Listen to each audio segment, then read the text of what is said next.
Hello नमस्कार दोस्तों, हमारी करंट अफेयर की सेकंड क्लास में आप सभी का स्वागत है। जैसे कि कल हम लोग लगभग 40 मिनट की क्लास कर चुके थे। उसमें लगभग हमने 5 से 7 पेज के लगभग कंप्लीट कर लिए थे। आज आगे की जो न्यूज़ हैं, जो आर्टिकल्स हैं, वो हम पढ़ेंगे और उससे रिलेटेड कौन कौन से क्वेश्चन होंगे वो हम डिस्कस करेंगे।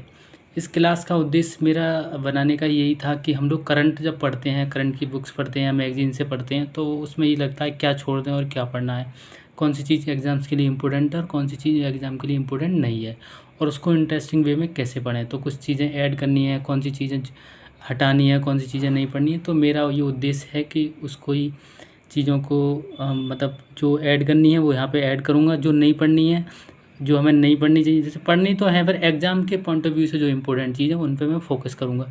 क्योंकि ये बुक है, ये लगभग 200 पेज की है।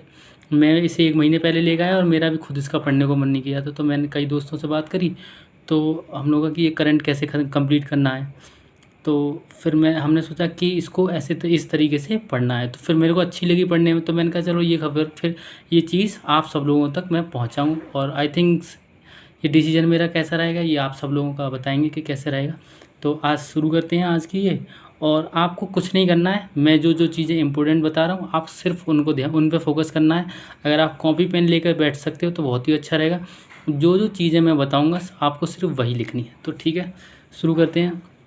आज का पहला आर्टिकल है कि निर्वाचन आयोग ने विशेष गहन पुनरीक्षण चरण थर्ड की घोषणा की है। मतलब जो निर्वाचन आयोग है, इलेक्शन कमीशन ऑफ इंडिया है, उसने एसआईआर की सेकंड स्टेज का जो की घोषणा की थी, कर दी थी कि वहाँ पे कहाँ कहाँ पे होगा। तो ये आर्टिकल है कि भारत निर्वाचन आयोग ने 14 मई 2026 को विशेष गहन पुनरीक्षण स्पेशल इंटेंसिव रिवीजन के चरण थर्ड को 16 राज्यों और 3 केंद्र शासित प्रदेशों में लागू करने का निर्देश दिया है।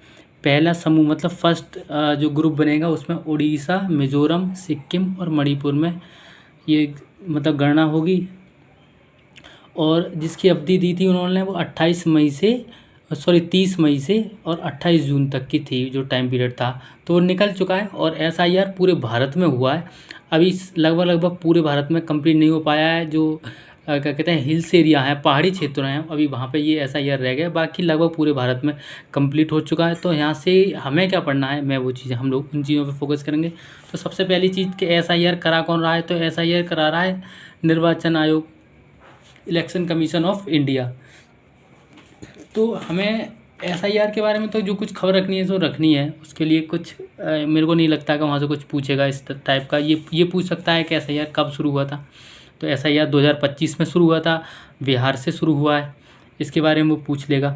लेकिन अब इससे अलावा और क्या चीज़ें पूछेगा हम उस पर डिस्कस करेंगे आगे कि क्या क्या चीज़ें वो पूछ लेगा। तो इस पर एक तो ये था कि एसआईआर का उद्देश्य क्या था, एसआईआर क्यों कराया गया था। तो इसका उद्देश्य है कि जो पात्र नागरिक हैं, जो उसमें जो वोटर्स जो नागरिक हैं, उनका ऐसा कोई, या फिर जो लोग मर चुके हैं, जो कोई यहाँ से माइग्रेट करके चले गए हैं, या फिर किसी की डबल मतलब वोटर आईडी है, तो उन सबको ख़त्म करना है।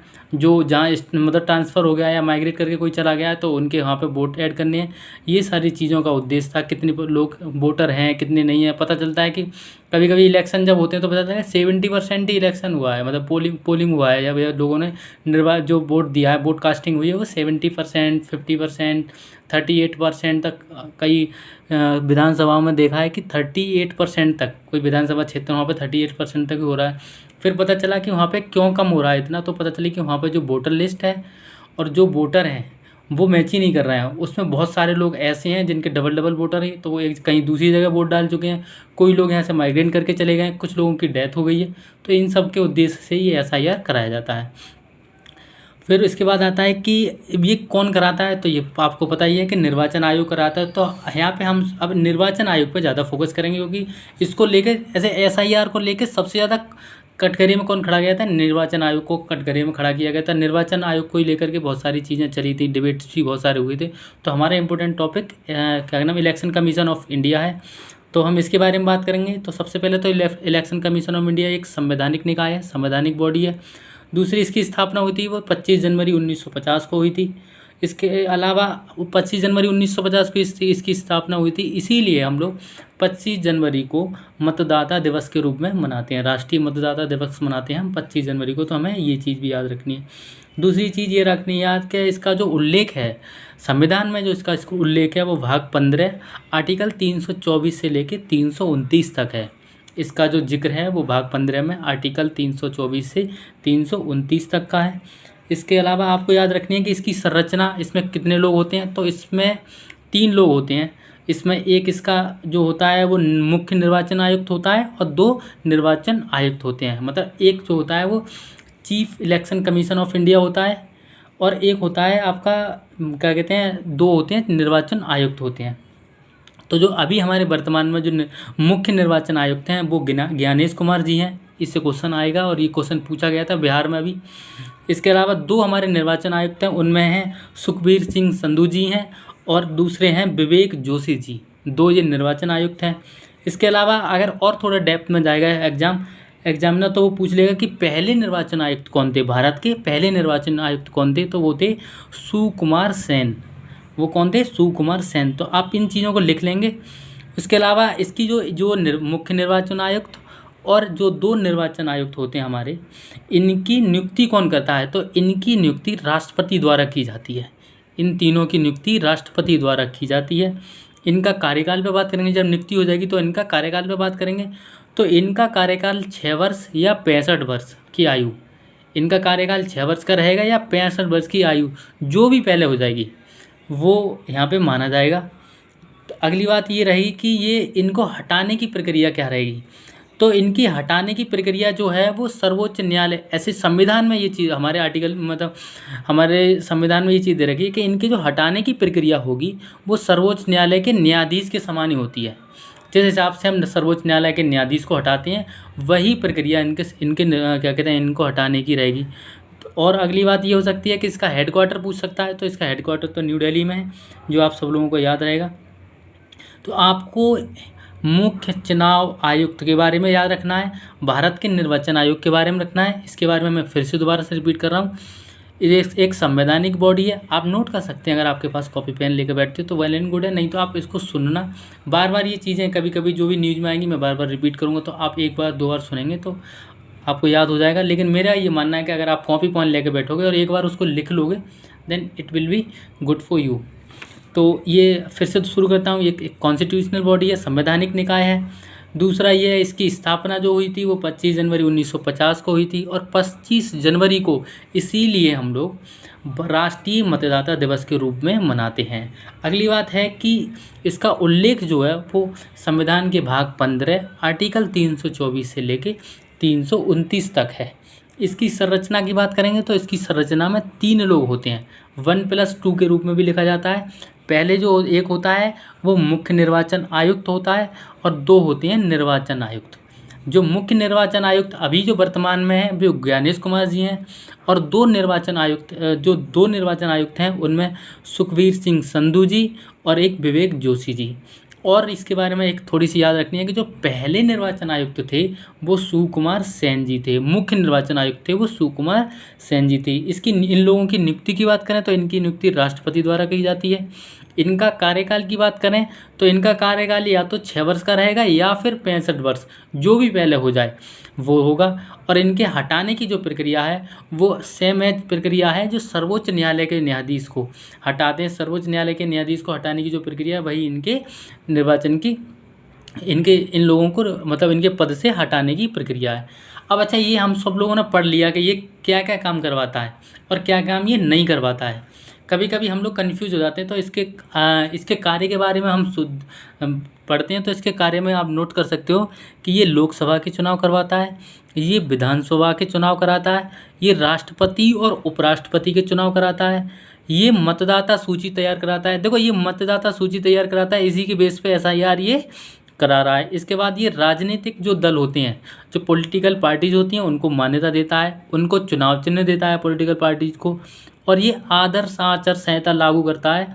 मतलब जो चुनाव से पहले जो आदर्श आचार संहिता लागू होती है वो उसको लागू करता है। और ये क्या नहीं करता है, कभी कभी ये 2 बार क्वेश्चन आया था मेरे एग्जाम में आया था, एक बार मैंने गलत किया था, फिर दूसरी बार मैंने पढ़ लिया था तो मैंने फिर वो नहीं किया था गलत। तो ये है, इसमें पूछा जाएगा कि ये पंचायत और नगर निकाय जो होते हैं उनके चुनाव नहीं कराता है। फिर इनके चुनाव कौन कराएगा, तो इनके चुनाव कराएगा राज्य निर्वाचन आयोग।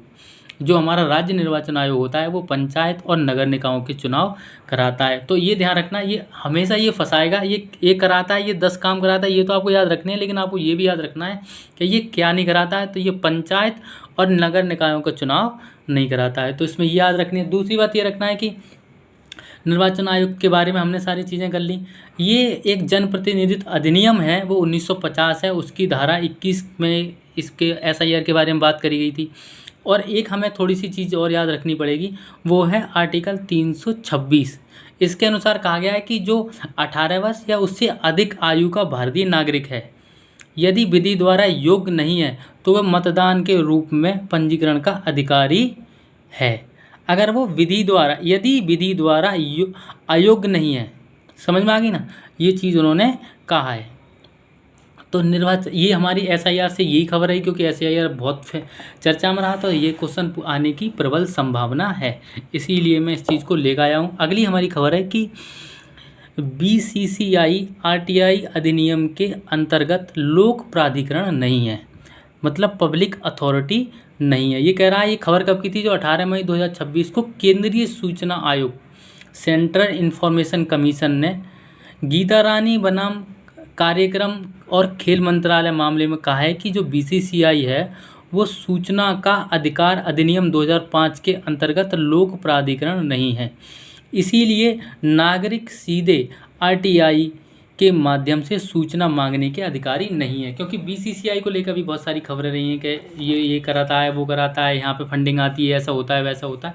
तो लोगों ने फिर RTI डाली थी इसके खिलाफ कि क्या होता है क्या नहीं होता है, तो इस चीज़ को लेकर आया था। अब हम लोग RTI और BCCI के बारे में पढ़ेंगे कि इसमें क्या रहता है, BCCI क्या करती है और RTI क्या करती है। तो भाई हम BCCI के बारे में बात करेंगे तो पहले तो BCCI की फुल फॉर्म ही हमको पता होनी चाहिए। ये board of control for cricket in India है। ये क्या है, board of control for cricket in India में है, तो इसकी फुल फॉर्म है। दूसरी बात, इसकी जो स्थापना हुई थी, ये बहुत पुरानी स्थापना हुई थी, इसकी स्थापना हुई थी 1928 में। इसका हेडक्वार्टर पूछ लेता है कभी कभी, क्योंकि लोग कभी कोलकाता वगैरह में ऐसा क्वेश्चन, एक पश्चिम बंगाल का एक एग्ज़ाम हुआ था, बहुत दिन से तुम्हारा एग्ज़ाम भी नहीं हो रहा है, लेकिन वहाँ पे एक एग्ज़ाम हुआ था, उसमें पूछा गया था कि जो BCCI है उसका हेडक्वार्टर कहाँ पे है। तो उन्होंने पूछा था कि पटना में है, दिल्ली में है, कोलकाता पूछा था, और एक भुवनेश्वर करके पूछा था। तो इसका जो हेडक्वार्टर है वो बम्बई महाराष्ट्र में है, ये आपको याद रखना है। BCCI के कार्य के बारे में आपको याद रखना होगा। BCCI क्या कराता है, तो ये भारतीय क्रिकेट टीम का प्रबंधन करता है। भारतीय क्रिकेट टीम कैसे काम करेगी, कौन कौन उसमें कौन कोच रहेगा, कौन बॉलिंग कोच रहेगा, कौन बैटिंग कोच रहेगा, और कौन कौन से खिलाड़ी कहाँ पे खेलेंगे, इन सब चीज़ों का प्रबंधन करती है। दूसरा, वो जो घरेलू टूर्नामेंट होते हैं उनका आयोजन कराती है, और जो सबकी फेवरेट IPL का आयोजन कराती है। और ये क्या करती है, खिलाड़ियों का चयन और उनके डेवलपमेंट, के भाई इस चीज़ की रिक्वायरमेंट है, इस चीज़ की रिक्वायरमेंट है, तो उस हिसाब से खिलाड़ियों का विकास भी करती है। तो ये तो हो गई हमारी BCCI के बारे में। अब हम थोड़ी सी बात कर लेते हैं RTI के बारे में। RTI क्या है, ये RTI अधिनियम 2005 के ज़रिए लागू होता है। इसको मतलब आज ये अधिनियम आया था, वो जून 2005 में आया था RTI को लेकर। राइट टू इन्फॉर्मेशन, सूचना का अधिकार, ये 2005 के अधिनियम से, जून 2005 के अधिनियम से पारित किया गया था, और ये अक्टूबर 2005 में ही पूरे भारत में लागू हो गया था। RTI क्या है, ये एक राइट टू इन्फॉर्मेशन क्या है, सूचना का अधिकार क्या है, ये एक संवैधानिक अधिकार है। ये क्वेश्चन आता है मौलिक अधिकार से ऐड करके, इसको पूछते हैं कि RTI क्या है, राइट टू इन्फॉर्मेशन। तो ये एक संवैधानिक अधिकार है। इसका उद्देश्य क्या है, ये RTI क्यों आया था, 2005 में क्यों आया था, उस शाम तब से क्यों नहीं आया। तो इसका उद्देश्य है कि गवर्नमेंट के कार्यों में पारदर्शिता को बढ़ाना, भ्रष्टाचार को कम करना, ये इनके उद्देश्य रहते हैं। लोगों को, मतलब किसी काम के प्रति लोगों को जिम्मेदार ठहराना, कि भाई कौन इसके लिए जिम्मेदार है, ये सारी चीज़ों इसके उद्देश्य हैं, इसीलिए बनाई गई थी। और सूचना की जो सीमा है, ऐसा आपने आरटीआई डाली, आपको थोड़ा और बता देता हूँ। आरटीआई अगर किसी ने फाइल की होगी तो उसको पता होगा कि अगर आपने आरटीआई डाली किसी भी इन्फॉर्मेशन के लिए तो वो आपकी सामान्यतः 30 दिन में आ जाती है। लेकिन कुछ ऐसी कंडीशन होती है, अगर किसी व्यक्ति के जीवन या उसकी स्वतंत्रता से लेकर कोई अगर ऐसा केस है तो आरटीआई हमारी 48 दिन में आ जाती है। तो ये आपको बीसीसीआई और आरटीआई के बारे में इतना ही पता रखना है, ये आपके लिए काफ़ी रहेगा।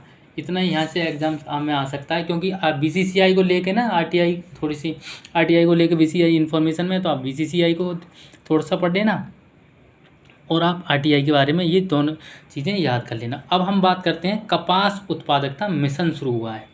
क्या हुआ है? कपास उत्पादकता मिशन शुरू हुआ है। ये आपको थोड़ा सा याद करना है, इसमें क्या क्या चीज़ें हैं। ये बहुत बड़ा आर्टिकल है, करीब इसमें है करीब लगभग 500 शब्द में ये लिखा हुआ है। लेकिन मेरे को इसीलिए मैं आपको वीडियो फिर बता रहा हूँ कि मेरा यही उद्देश्य है कि आपको चीज़ों को कैसे कंपाइल करके देना है, कैसे चीज़ों को बताने कि आपको क्या क्या पढ़ना है। पूरा आर्टिकल आपके सामने, आप वीडियो रोक के पढ़ सकते हैं। लेकिन मेरा उद्देश्य यही है कि आपको बता दूं कि आपको क्या चीज़ पढ़नी है और क्या चीज़ छोड़नी होती है, कैसे कैसे चीज़ें पढ़नी होती है। ये मेरा वीडियो बनाने का यही उद्देश्य है, मेरा कोई उद्देश्य नहीं है दूसरा। तो ये कुछ लोगों की डिमांड थी, मेरे दोस्तों की डिमांड थी, उन्हीं की वजह से बना रहा हूँ। कुछ लोग मेरे लिए भी बना रहे हैं कुछ सब्जेक्ट को लेकर, तो हम लोग ऐसे ही कर रहे हैं। बाकी जहाँ तक पहुँच रही है, जो लोग सुन रहे हैं, आप अगर रेगुलर सुनेंगे तो आई होप आपके जो भी एग्ज़ाम्स हैं, स्टेट्स एग्ज़ाम्स हैं, वनडे एग्ज़ाम्स हैं या फिर कोई और एग्ज़ाम्स हैं, ये आपको हेल्प करेगा। तो ये अब मैं पढ़ता हूँ कपास उत्पादकता मिशन के बारे में। केंद्रीय मंत्रिमंडल ने 5 मई 2026 को प्रधानमंत्री मोदी जी की अध्यक्षता में कपास क्षेत्र में आत्मनिर्भरता प्राप्त करने और वैश्विक वस्त्र बाजार में भारत की प्रतिस्पर्धात्मकता बढ़ाने के लिए 5,659.22 करोड़ रुपए के परिव्यय के साथ कपास उत्पादकता मिशन को मंजूरी दी है।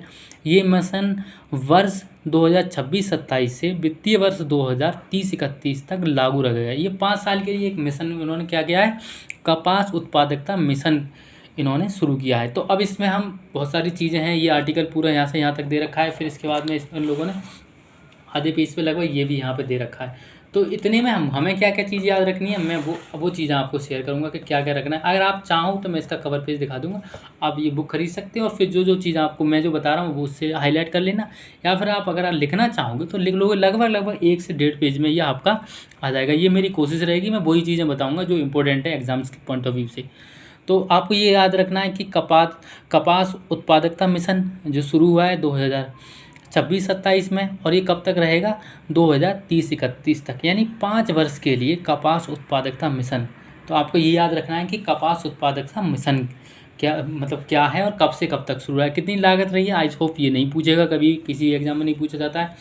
दूसरा ये है कि इसका उद्देश्य क्या है। भाई अगर गवर्नमेंट ने इतना पैसा खर्च किया है तो इसका उद्देश्य क्या है। तो इसका उद्देश्य है भारत के कपास क्षेत्र में कम उत्पादकता, गुणवत्ता संबंधी चुनौतियां, जलवायु जोखिम और पिंक बॉलवर्म के प्रतिरोध, वर्षा आधारित खेती, मृदा क्षरण, कृषि प्रबंधन की कमजोरियों और गुणवत्ता आदानों की सीमित उपलब्धता जैसी समस्याओं को दूर करना है। ये सारी समस्याएं दूर करनी है, इसको लेके कपास उत्पादकता मिशन शुरू किया गया है।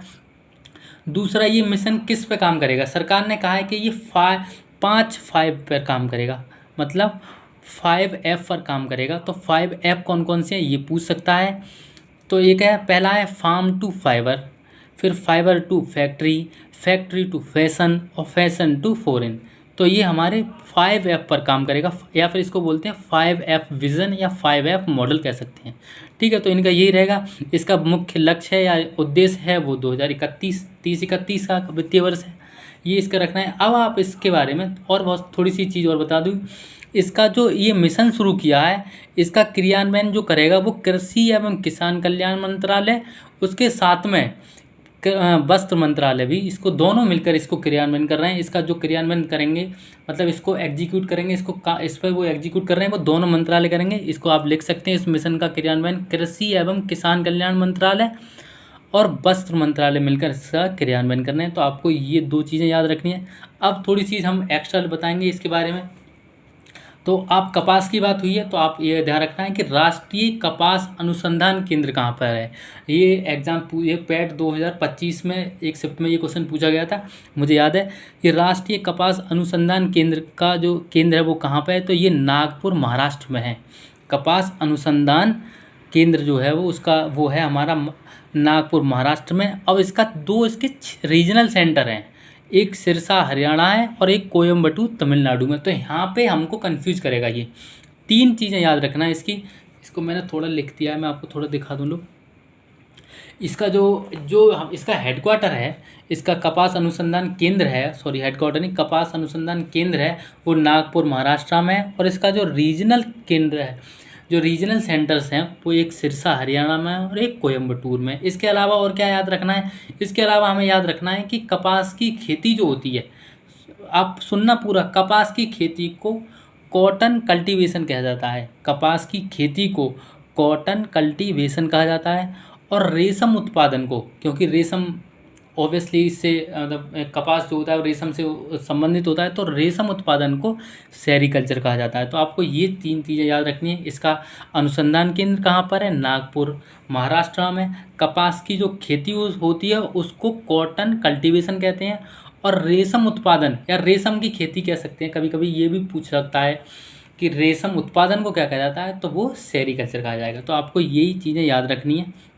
उसके अलावा आपको कुछ याद नहीं रखना है। काफ़ी बड़ा आर्टिकल है, अगर आपके पास बुक है, जिन लोगों ने बुक ले रखी है वो ऑब्वियसली इसको पढ़ना चाहें तो पढ़ सकते हैं। बाकी जो ये इम्पोर्टेंट चीज़ें, अगली चीज़ है कि सिक्किम जो है वो भारत की पहली कागज रहित राज्य न्यायपालिका बन चुका है। अभी ये आर्टिकल है वो पूरा हम पढ़ते हैं। आर्टिकल है कि मई 2026 में सिक्किम को आधिकारिक रूप से भारत की पहली कागज रहित राज्य न्यायपालिका घोषित किया गया है। आप वर्ड पे मेरे पे ध्यान देना, राज्य न्यायपालिका, आगे मैं डिस्कस करूँगा इसको। ये घोषणा गंगटोक में आयोजित टेक्नोलॉजी और न्यायिक एजुकेशन सम्मेलन के दौरान की गई थी। इस सम्मेलन का आयोजन सिक्किम उच्च न्यायालय ने ऑब्वियसली किया ही होगा। और इसमें क्या हुआ था कि सर्वोच्च न्यायालय की ई समिति के सहयोग से किया गया था। ये सम्मेलन न्यायिक प्रणालियों मतलब जुडिशरी सिस्टम को दृढ़ और विधिक शिक्षा में सुधार लाने में प्रौद्योगिकी टेक्नोलॉजी की भूमिका पर चर्चा करने के लिए आयोजित किया गया था। और उसी सम्मेलन में ये घोषणा की गई थी कि जो हमारा सिक्किम है, अब मैं दोबारा से इसको वर्ड को ध्यान से देना, भारत की पहली कागज रहित राज्य न्यायपालिका घोषित किया गया है। ये तो आपको याद रखना है। अब मैं थोड़ा सा राज्य न्यायपालिका और न्यायालय या राज्य न्यायालय के बारे में बात करूँगा। तो अब आप सोच रहे हो कि राज्य न्यायपालिका और राज्य न्यायालय या उच्च न्यायालय। देखो, राज्य न्यायालय और उच्च न्यायालय आप इसको लिख लेना। क्योंकि मैं भी कन्फ्यूजन था, ये पढ़ा है तब मेरे को अभी पता चला है कि इनमें क्या डिफरेंस होता है। राज्य न्यायालय है वो होता है या फिर इसको बोलते हैं उच्च न्यायालय, ये दोनों एक ही होते हैं। लेकिन जो राज्य न्यायपालिका है वो हमारे सेशनल कोर्ट से लेके जिला कोर्ट से लेके फिर उच्च न्यायालय, तो जो पूरी राज्य में न्याय प्रणाली होती है उस पूरी को मिला के कहते हैं राज्य न्यायपालिका। तो कागज रहित जो हुई है वो पूरी राज्य मतलब पूरे सिक्किम पर कहीं पर भी आपको पेपर ले जाने की ज़रूरत नहीं है। दूसरी, ये ई जुडिशरी के थ्रू काम करेगी। तो इसमें ये कहा गया है कि अब आपको कहीं पे भी जाने की नहीं है, आपको ऑनलाइन ही आपकी हायरिंग हो जाएगी। आपकी सुनवाई जो करनी है वो आपकी ऑनलाइन ही हो जाएगी। तो ये आपको याद रखना है। दूसरी ये याद रखनी है कि ये जो है पहली पेपरलेस हाई कोर्ट, क्योंकि राज्य न्यायपालिका तो ये पहली है। अब वो पूछेगा, कन्फ्यूज करेगा आपको कि भारत की पहली पेपरलेस हाई कोर्ट कौन सी है। तो भारत का पहला पेपरलेस हाई कोर्ट बना है वो केरल हाई कोर्ट बना है। इसके साथ ही केरल में एक और बात हुई कि केरल में ही मतलब भारत का पहला पेपरलेस डिस्ट्रिक्ट कोर्ट बना है। जिला को जो न्यायालय है वो भी पेपरलेस बना है। तो वो एक कलपेट्टा है और एक वायनाड है, 2 डिस्ट्रिक्ट हैं जो केरल के, जो कि भारत के पहले कागज रहित जिला न्यायालय बन चुके हैं। ये याद रखना है। और अब तुम्हें थोड़ी सी और बताएं, पेपरलेस पे बात चल रही है, तो भारत की पहली पेपरलेस विधानसभा कौन सी है। ये बहुत बड़ा आर्टिकल है, मैंने तो बहुत इंपॉर्टेंट चीज़ें जो निकाली, जो काम की चीज़ें नहीं थी एग्जाम के पॉइंट ऑफ व्यू से, वो मैंने सारी छोड़ दी हैं।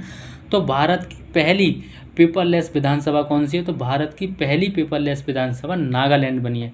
वहाँ पे तो जैसे उत्तर प्रदेश विधानसभा में आज भी वो लोगों ने क्या किया कि टैबलेट वगैरह दिए, बहुत सारी वहाँ पे जो चल रहा है कि अब पेपरलेस विधानसभाएं बहुत सारी बन चुकी हैं। उत्तर प्रदेश भी है और भी कई एक विधानसभाएं आपने देखा होगा, अगर कोई विधानसभा सत्र जो चलते हैं, अगर किसी ने वो देखे होंगे तो वो जो जितने पर विधायक होते हैं या राज्य के मंत्री होते हैं, उनकी जो टेबल होती है उसके आगे लैपटॉप या फिर जो भी उनके डिजिटल गैजेट्स होते हैं वो उनके यहाँ रखे हुए होते हैं। तो वो सारी जो होती हैं वो पेपरलेस पे वर्क कर रही होती हैं।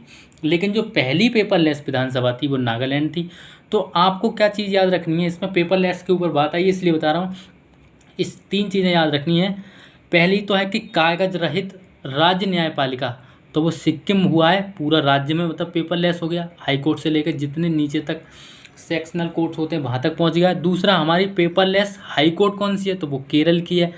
पेपरलेस जिला, भारत का पहला पेपरलेस जिला कौन सा बने हैं, तो वो कलपेट्टा और वायनाड केरल में है। पहली पेपरलेस विधानसभा, अब तो काफ़ी हो चुकी हैं तो आपको याद रखना है, पहली पेपरलेस विधानसभा है वो नागालैंड है। यही चीज़ें आपको याद रखनी है। बाकी इस आर्टिकल में बहुत सारी कुछ नहीं है। यहाँ के सीएम का नाम दे रखा है, किन्ने इसमें कौन कौन बैठे थे, न्यायमूर्ति सूर्यकांत बैठे थे, वहाँ के मुख्यमंत्री प्रेम सिंह तमांग बैठे थे, और ये सारी चीज़ें, इनके उद्देश्य क्या हैं, कागज रहित न्यायपालिका के उद्देश्य, ये सारी चीज़ें हैं, कागज रहित न्यायपालिका का अर्थ क्या है, ये चीज़ें रही हैं। इसमें अगर थोड़ा बहुत अगर कुछ कहे तो इसमें डिजिटल दाखिला, डिजिटल बाद, मतलब जो हमारा केस होंगे, हायरिंग होगी उसके बारे में, और इलेक्ट्रॉनिक बाद प्रबंधन, आदेश तक ऑनलाइन पहुंच, और टेक्नोलॉजी में जो मतलब सशक्त बनाना है उनके ऊपर काम करेंगे न्यायालय। तो ये चीज़ है, इसके अलावा कुछ भी आपको नहीं याद रखना है। अब हमारे आगे की जो आर्टिकल है वो हम उस पर डिस्कस करेंगे। हमारा अगला आर्टिकल है कि सर्वोच्च न्यायालय ने वन केस, क्योंकि हाई कोर्ट से मतलब कोर्ट की बात चल रही है तो फिर ये भी आर्टिकल यहीं पर आ गया है कि जो हमारा सर्वोच्च न्यायालय ने वन केस वन डाटा और सुशासन का शुभारंभ किया है।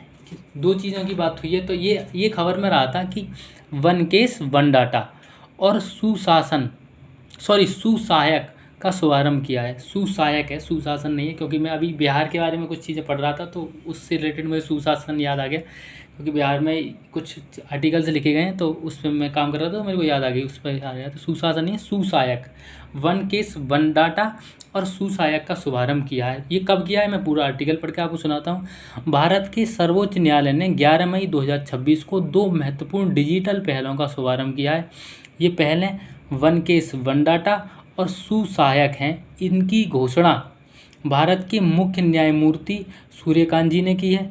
इन पहलों का उद्देश्य, ये क्यों शुरू किया है, डिजिटल वाद प्रबंधन के द्वारा, डिजिटल केस के द्वारा, वाद का मतलब होता है केस के द्वारा, तो डिजिटल केस मैनेजमेंट के में सुधार करना है और वादियों के लिए न्याय संबंधी सेवाओं को अधिक सुलभ बनाना है और आसानी से वो अपनी वहाँ तक पहुँच बना सकें। ये है सुसहायक। क्या है, तो सुसहायक सर्वोच्च न्यायालय की वेबसाइट से इंटीग्रेटेड AI संचालित चैटबॉट है। जो क्या है, ये सुसहायक है वो सर्वोच्च न्यायालय सुप्रीम कोर्ट की वेबसाइट का इंटीग्रेटेड